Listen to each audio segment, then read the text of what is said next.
sitting in a restaurant when in walked Mr. Dilip Kumar.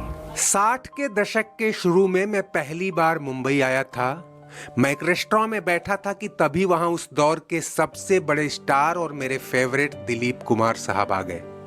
मैं खुशी से उछल पड़ा। पहला ख्याल उनका ऑटोग्राफ लेने का आया और मैं भागा भागा एक दुकान से ऑटोग्राफ बुक ले आया। शुक्र था कि दिलीप साहब अभी भी वहां मौजूद थे, लेकिन वो किसी से बात करने में व्यस्त थे। बड़ी मुश्किल से मैं उनके पास पहुंचा और ऑटोग्राफ बुक आगे बढ़ाते हुए उनसे ऑटोग्राफ की गुजारिश की, लेकिन उन्होंने मेरी ओर ध्यान नहीं दिया। कुछ खास लोगों से बातें करते रहे और ऑटोग्राफ नहीं दे सके। मुझे बड़ी मायूसी हुई और दिल टूट गया, लेकिन आगे कई और चीजें टूटनी थी। दिलीप साहब से लेकर राजेश खन्ना तक का सुपरस्टारडम टूटना था।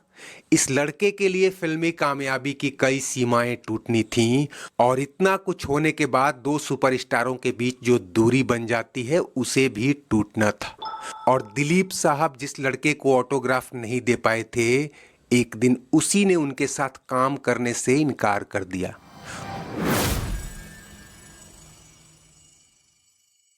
आपने मुझे यहाँ क्यों बुलाया? इसलिए कि और उनकी मिन्नत के बाद जब काम करने को मान गया तो सिनेमा के पर्दे पर वंस इन लाइफ वाला धमाका हुआ, जिसकी कहानी सुनाने से पहले आपको अमिताभ की ही जुबानी यकीन दिला दें कि यह ऑटोग्राफ वाला वाकया न केवल 16 आने सच है, बल्कि उनके दिल की गहराई में आज भी चस्पा है। he was obviously busy in conversation with some important people and was unable to give me the autograph. And I was absolutely heartbroken. और दोस्तों, ये किसने सोचा था कि अगले 10 साल में ही वो लड़का जो कभी दिलीप साहब का ऑटोग्राफ हासिल नहीं कर पाया, उनकी फिल्मी विरासत, चमक, ग्लैमर और गरूर लूट ले जाएगा।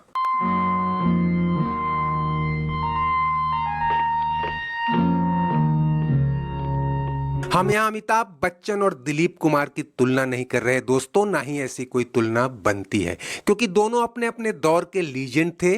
कोई किसी से कम नहीं था।